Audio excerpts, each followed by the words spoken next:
My God Almighty, I call heaven and earth to be a record today. That Rock Nation, you will crumble. Hey everyone, welcome back to my channel, Raven, who is also Brooke, and in today's video, we're going to be talking about Megan Thee Stallion by Tory Lanez and what society can learn from the situation and the aftermath. Now, don't forget to like, comment, and subscribe, and to follow me on all my social media platforms. And remember that this is my opinion. That's my opinion!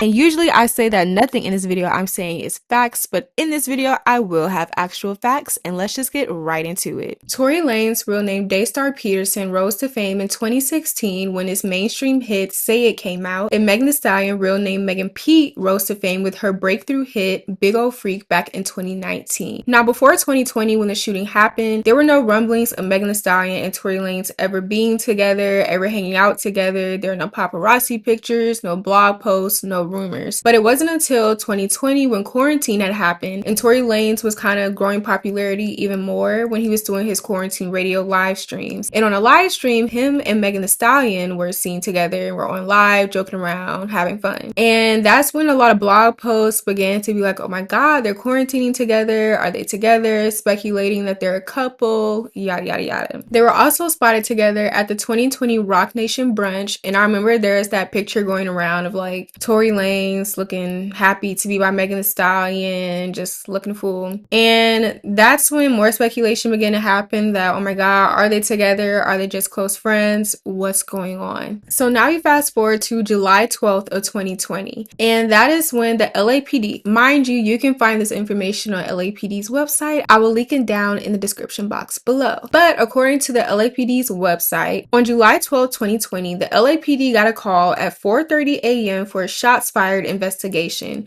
Witnesses provided a description of the suspects and their vehicle. While responding to the location, officers observed a vehicle matching the description that was provided to them. A traffic stop was conducted and multiple individuals were detained. Subsequent to their investigation, officers arrested Daystar Peterson, who is also known as Tory Lanez, and he was charged with having a concealed firearm in a vehicle. He was booked at Hollywood Jail and bonded out later that day. One person was transferred to the hospital and received medical treatment for a foot injury. Now, at this time, there were already news outlets reporting that Megan Thee Stallion was shot and that Tory Lanez could potentially have been the shooter, but nothing was definite, nothing was concrete. The LAPD never said Tory Lanez was the shooter, nor did Megan Thee Stallion ever say at this point that Tory Lanez was the shooter. Then, about 3 days later, after their incident, Megan Thee Stallion made a post saying, "On Sunday morning, I suffered gunshot wounds as a result of a crime that was committed against me and done with the intention to physically harm me." She continued to write, "I was never arrested. The police officers drove me to the hospital where I underwent surgery to remove the bullets." Again, at this point, Megan Thee Stallion never said Tory Lanez was the shooter. The LAPD never said Tory Lanez was the shooter. Then, a few days after Megan Thee Stallion did confirm that she was the victim of a shooting, she went on to tweet, "Black women are so unprotected and we hold so many things in to protect the feelings of others without considering our own.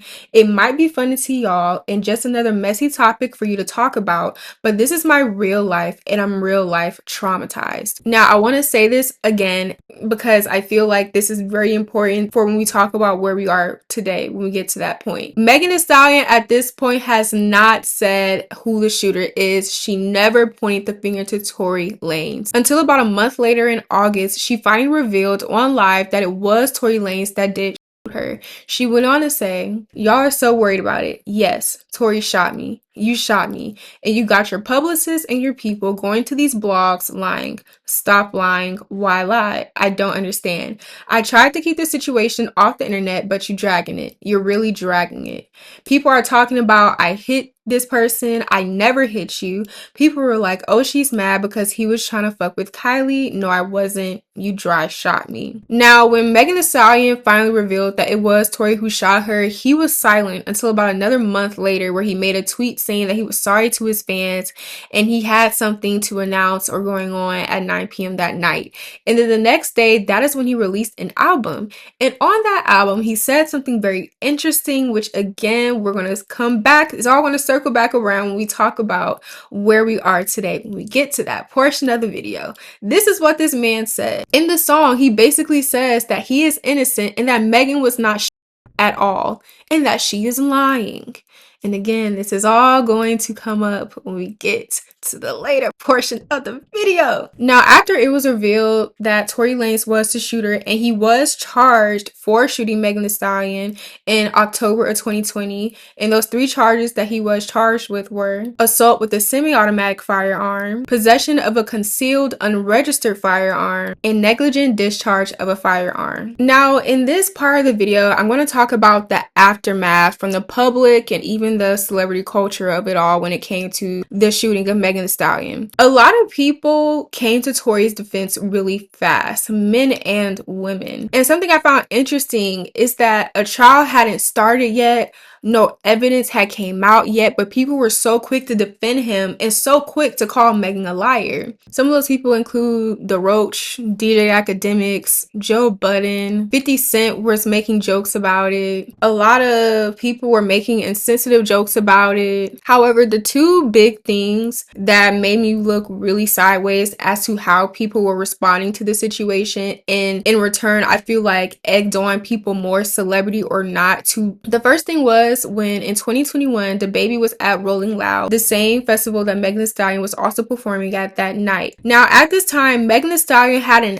active restraining order on Tory Lanez. Megan Thee Stallion does her performance, everything goes great. DaBaby does his performance, and in his performance, he brings out someone in a mascot type costume, and it's Tory Lanez. Again, Megan Thee Stallion has a restraining order against Tory Lanez. And according to reports, when Megan Thee Stallion saw that this was happening, she began freaking out, having anxiety attacks, and etc. And then it came out in 2023 that allegedly DaBaby and Tory Lanez had plans to rush the stage while Megan Thee Stallion was performing. And to me, that incident was the worst, but not only because it seemed to feel like DaBaby and Megan Thee Stallion had some type of rapport with each other, some type of great working relationship with each other. They made really big hits together. It kind of just showed to me how men can be very vile and evil when it comes to violence against women, and they really do think it's a joke. Like, in their mind, they think this is just like a play situation, and this is just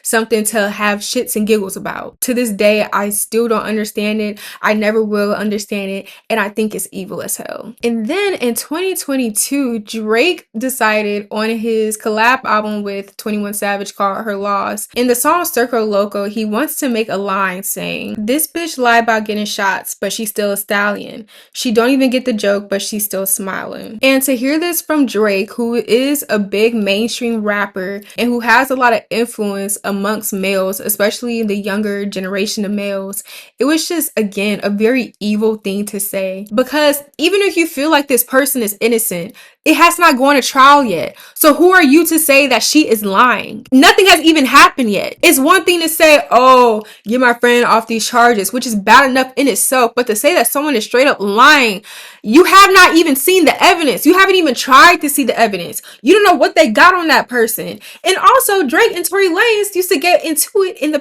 past. So I just find it very funny now that y'all like buddy again, you want to defend him against violence against a woman. And before the trial did start, Megan Thee Stallion did do an interview with Gayle King where she did share in, I would say, slight detail about what happened during that night and just her emotional state. And in that interview, she did say, because she was asked by Gayle King if she did sleep with Tory Lanez, as if that matters to her getting. She did say that no, she did not sleep with Tory Lanez, and this will come up when we talk about the trial and the aftermath of the trial. So the trial officially began in December of 2022. Prior to the trial, Tory Lanez was tweeting as if he was getting off. He's talking about, I don't know why y'all expecting me to go to jail. I'm not going to jail. He's just living life as if he does not care. Like, his life is not on the line. Like, he's not facing up to, I believe, almost 25 years in prison. He was just acting like everything is okay, go lucky, very cocky, very egotistical. Now, in a minute, I'm going to talk about the facts of the case. I'm only going to talk about the things that were used to help convict Tory in the trial that I feel like were the major pieces of evidence that the prosecution presented. So On December 13th of 2022, that is when Megan Thee Stallion took the stand about what happened that night of the shooting. And she did say on record that she recounts how Lanez was trying to instigate a fight between her and Kelsey, and that she also saw Tory Lanez shoot her. And at this trial, she did reveal that her and Tory did have an intimate relationship. And I want to address this point really quickly because I see a lot of points saying,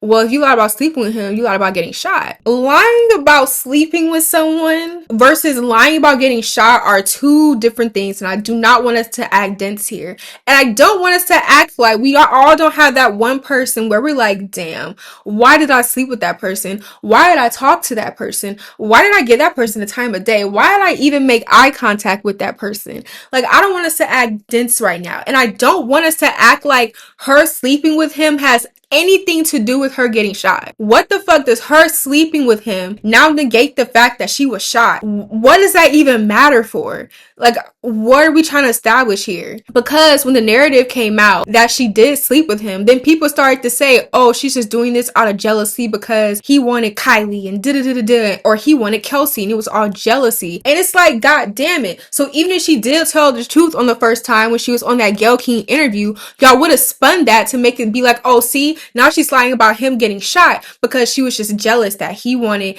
Kelsey or Kylie or whatever. And it's like, one, y'all being dense, and one, y'all kind of moving the goalpost a lot in this. Because even if she lied or either she didn't, y'all to vilify her either way. So what are we doing here?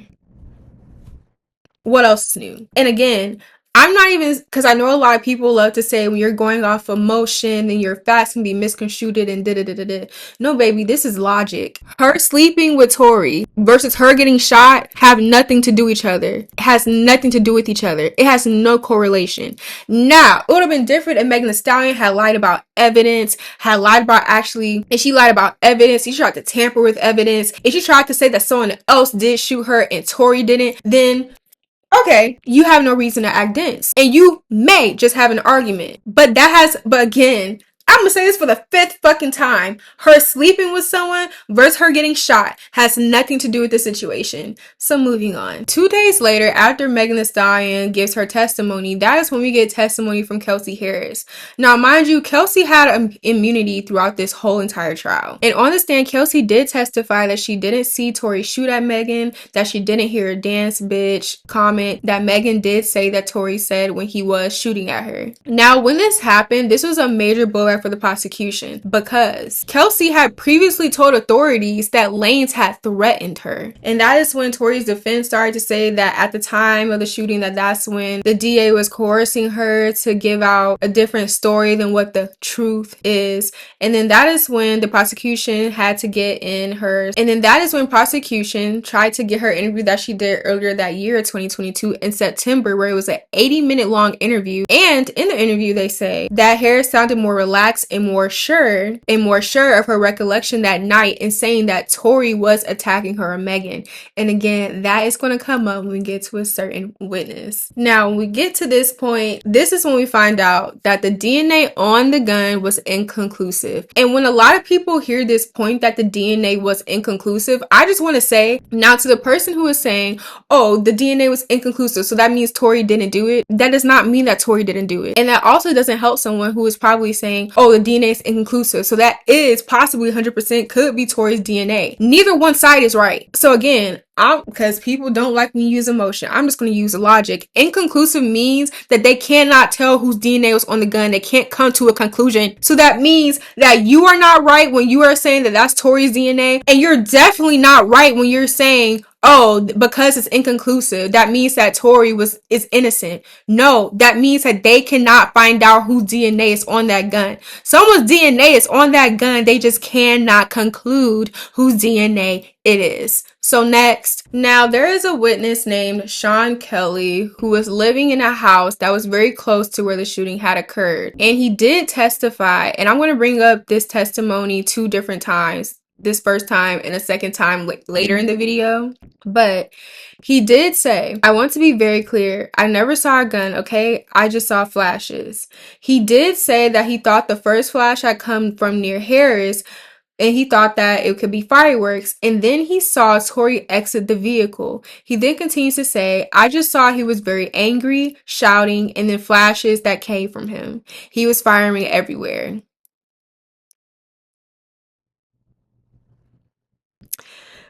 Again, I want to bring this up for a second time in a later part of the video before anyone starts to type away. Now, there is a jail call that was read during the trial where Tory was talking to Kelsey, and he says, I know she's probably never going to talk to me again, but I just want you to know I was so drunk.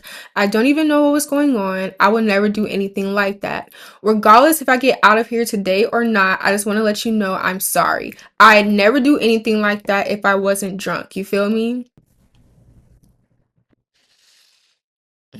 Okay. Also, I can't believe I forgot to mention this important part, but the doctor who operated on Megan when she did go have surgery when the shooting occurred, he literally testified that she was shot and showed x-rays that there were bullet fragments in her foot. So then on December 23rd of 2022, that is when Tory was officially convicted. That is when Tory was found guilty on all 3 charges of assault with a semi-automatic firearm, possession of a concealed unregistered firearm, and negligent discharge of a firearm. Now, after the trial, I just feel personally that's when things just, again, the conspiracies got worse. And it's almost like the growing quote unquote cult of Tory Lanez began to grow, because that is when so many people had these conspiracies as to what they think happened. Because after Tory Lanez was found guilty, his dad made a comment to the public that went viral saying that he blames Rock Nation for all of this and damn you, Rock Nation. Now, I have seen the rumor going around that Rock Nation sabotaged Tory Lanez because he did not want to sign with, and because he was going independent and he was trying to get people out of their contracts with Universal. When I say that I scoured the internet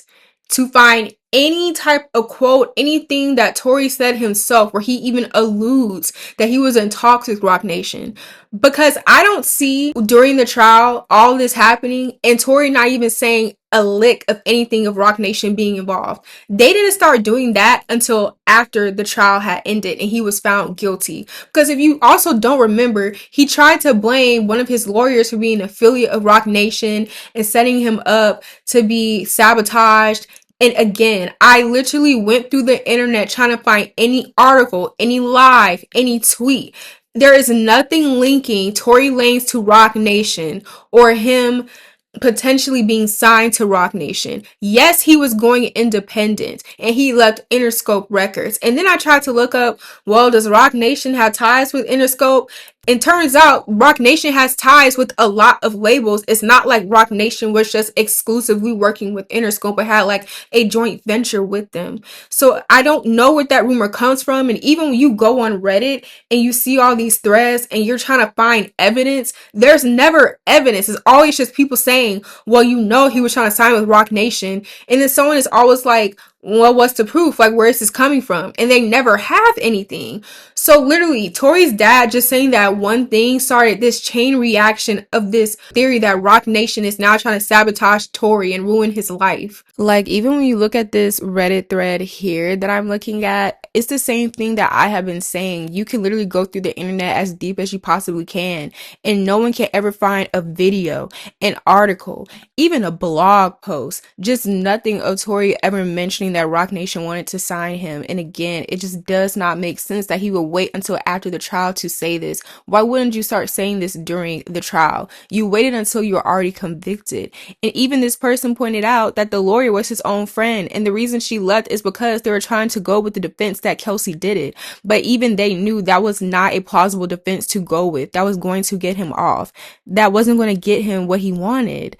So it's just like, again, if there's no screenshot or proof, then what are we talking about here? And what made this worse is that podcasters and streamers who had big platforms then began to echo the same message, which then had people harassing Megan after Tory Lanez is already found guilty. And then even I was thinking to myself, even out of everyone to destroy in the music industry who has done something that goes against the industry, you're gonna pick Tory Lanez to destroy? Now, in May of 2023, Tory Lanez did try to get a new trial, but that was also denied. And then on August 9th of 2023, he was sentenced to 10 years in jail and was facing deportation once he got out. And also, a narrative that was beginning to spread was that Kelsey was the actual shooter. Mind you, when Tory first tried to say his innocence, he said that Megan wasn't shot at all.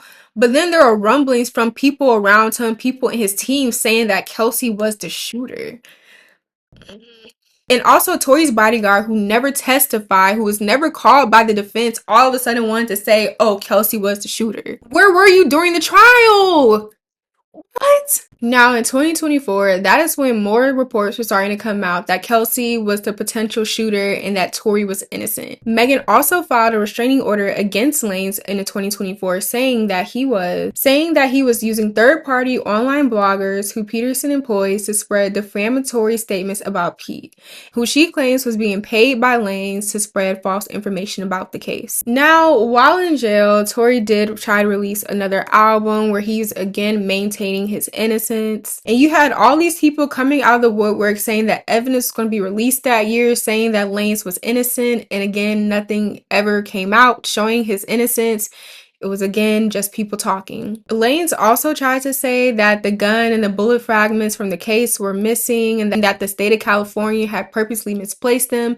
Then the state of California came back saying that the gun and the bullet fragments are not missing at all and they are in the custody of the LAPD. So what made me want to make this video is, so I want to say at the time of recording this, about 2 weeks ago, it all started when an alleged bodyguard of Kelsey says that he overheard Kelsey saying that she did shoot Megan. Mind you, where was this person during trial? Why wasn't he called to testify? What are we doing here? Like, why are you just telling blogs? Why are you not filing an appeal? Like, what are you doing here? And then after that, you had a petition that was going around talking about free Tory and helping get out of jail. Drake and Ty Dolla $ign shared the petitions. You had Chris Brown talking about free Tory, posting down on his story. And then it's almost like he started rolling out all this evidence that was already used in trial to convict him. Everything that he is now releasing in 2025 as if it's new evidence and just shocking was already said in trial and he was already convicted.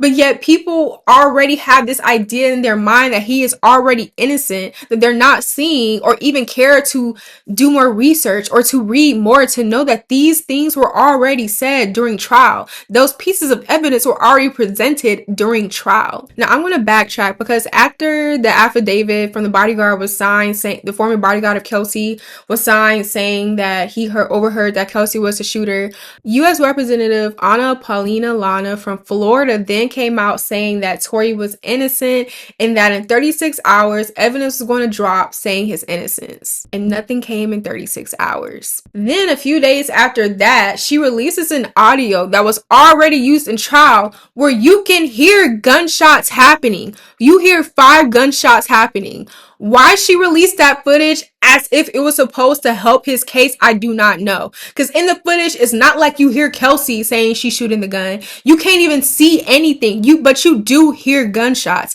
And again, they keep trying to go with this narrative 1 minute that Kelsey shot her. Then it's a narrative that she stepped on glass. Because you want to know what happened? They then tried to release a video of Megan saying that she stepped on glass. But you just released a video with the 5 gunshots. So where did the gunshots come from if she was then stepping on glass? Also, we're going to go back to the witness. Like I said earlier in the video, we're going to go back to the witness testimony of Sean Kelly. Now, what Tory's team on his side released is the portion of his testimony of him saying that he saw Harris and Megan fighting outside the car. Now, he doesn't mention they're physically fighting or verbally fighting. We don't know. However, if you keep listening to his testimony, this is what he said. He testified that while he saw Megan Thee Stallion and Harris fighting outside the vehicle when he called 911, he only saw a muzzle flash near Harris about the same time that the smallest individual got out of the car and began firing.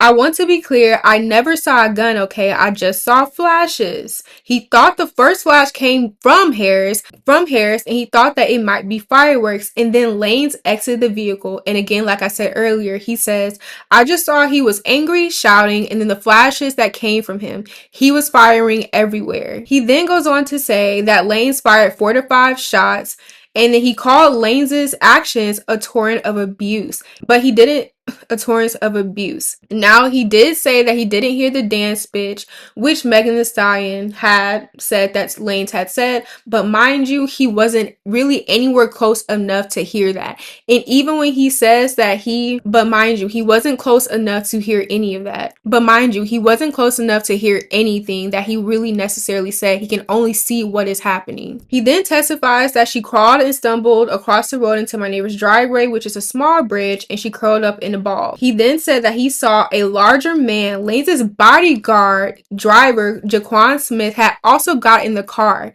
He then says that Harris, Smith, and Lanez followed Megan after she crawled away, with Lanez and his bodyguard kicking and punching Megan Thee Stallion. She was in a fetal position. She was curled up on the floor, and they were punching and kicking her. They were also beating her. The larger gentleman then stood up and said the police were coming. They picked up the girl, and it seemed to him they were going to throw her into the river. They then said they dragged her across the street and got in a car and sped off, and he was scared that they were going to kill Megan.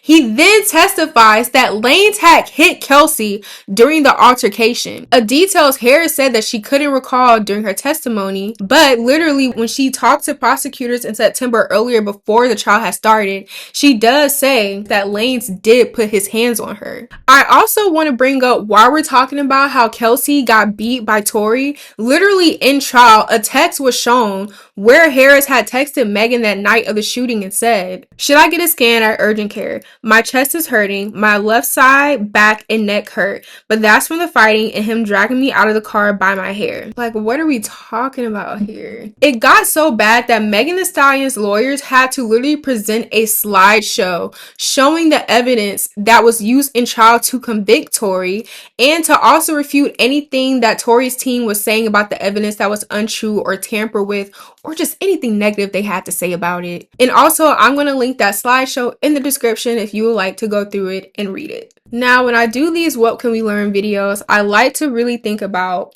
what can society really learn from this situation of Megan Thee Stallion and Tory Lanez? And this is what I came up with. And one, it should not matter if you are black. If a black man insinuated violence on a black woman, I am not calling for this man's innocence. One thing that I feel like we can learn, that if a black man was accused of doing something very heinous, especially to a black woman, we are not here to try to conjure up a conspiracy or give him excuses to get him off, or just to write off the situation as if we shouldn't care and let him just move on as long as he says sorry.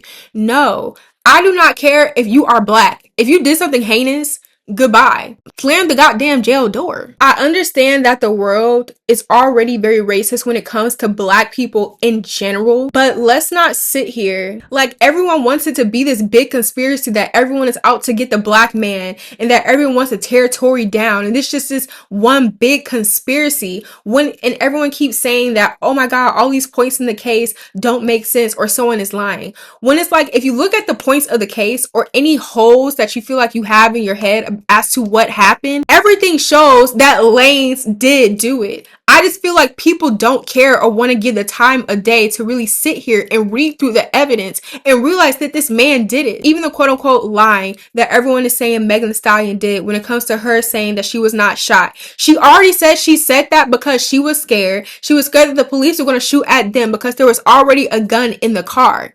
She was trying to protect him. And the fact that after she was trying to protect him, he was already trying to get ahead of the game and paint her as a liar, as a quote unquote hoe, just anything to negate what happened to her is absolutely insane to me. It is insane that people are now trying to say that she's trying to tear a black man down when from the beginning she was trying to protect that same black man. Another thing we can learn is that believing a woman first will never be the wrong thing to do. And I am coming from a place where in my other job with what I do, I primarily report on missing and murdered black women. And I genuinely wish that I was joking when I say that on every case that I have reported on, helped make a video on, researched about, the signs point to, or that person was already convicted, to where it's always a significant other in their life that did it to them.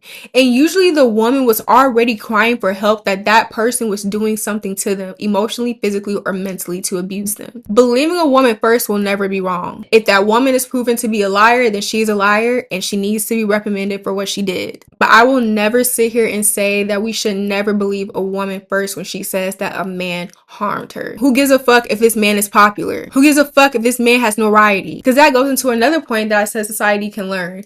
Who gives a fuck if the person is popular, has notoriety, or hell, you had an interaction with them, or you have a relationship with them where they're nice to you, they have been nice to you? Because let me tell you, and again, this is something that I feel like isn't new to the world. People show you the sides of you that they want to show you. That's why people like sociopaths and psychopaths exist. People are going to show you what they want to show you about their personality. And I bet you, when you look back at that person and probably things that they were saying or doing at that time, you're probably going to be like, the signs were there that that person is probably a fucking menace to society. I just never saw it. Or I just probably didn't care enough to really pay attention as to what was going on, or I wrote it off. Like I hate that whole notion that because someone is known as probably a popular, nice person, they can never harm a person or emotionally or mentally do something to them. And it's like, how do you know that? Even if you're that person's best friend, you never know. And even if you don't believe that person did it, it is not your place to then go out into the world, into the public, and tweet, make a live, or do whatever, showing that person's innocence or maintaining that person's innocence. Especially if the situation just happened and no evidence came out, there wasn't even a trial yet. Like, you didn't even see if it's a possibility that that person really did it. Like, what are we doing here? Another thing that society can learn is to please, when you are getting information, please make sure you are reading it from a reliable, credible source. If you see a random person on Twitter saying this one fact, please go online and look it up to make sure it's true. Don't just take that one random person or that blogger, and yes, these bloggers do lie. They're just going to say things that get them the most clicks and views.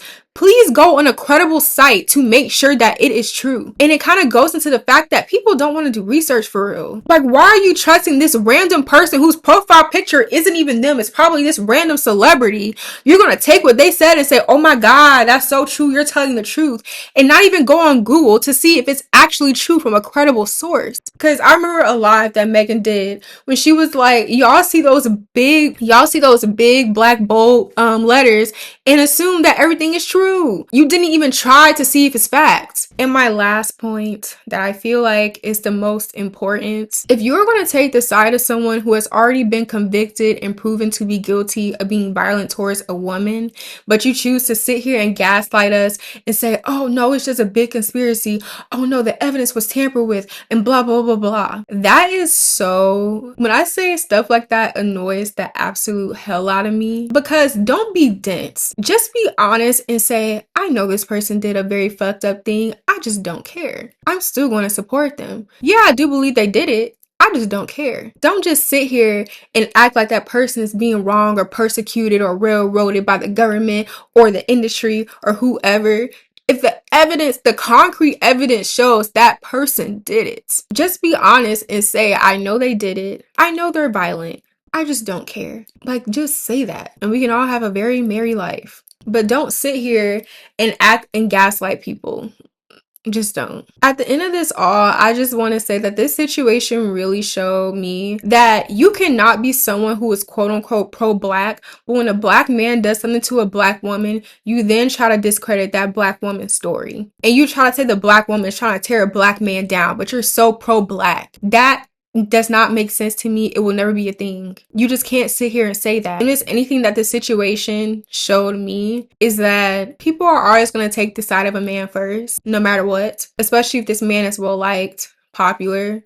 Even women will take this man's side. with the false delusion that that man will never do that to them. And the men will take a man's side because, and this is just my theory, because to men, they already feel like they're railroaded and a victim in their own heads. And they already feel like, not all, but some already feel like women are their biggest enemies and want to see them fail, and we purposely do things to make their life hard. So when they see an opening to verbally harass a woman for the trauma that another man put her through, they're going to take it. Because mind you, Tory Lanez album sales for like 5,000 a week. But yet all these people support him and want to see him win. Because the man out of nowhere, after it was revealed that he did shoot Megan Thee Stallion, got all these supporters. And again, I will never understand it. And it just showed that, and like Malcolm X said, Black women are the most disrespected in this world. And we always will be. And unfortunately, people don't give a fuck about intersectionality. They don't want to learn about it.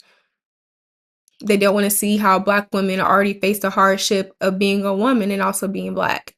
And when we say anything is not taken seriously, we're seen as dramatic, we're seen as liars, a bitch, and etc. All right, you guys, that is the end of today's video. And I would love to hear what you guys have to say in the comments about the shooting of Megan Thee Stallion. And don't forget to like, comment, and subscribe, and to keep it cute, fab, and fun in the comments. And I will see you guys in the next video.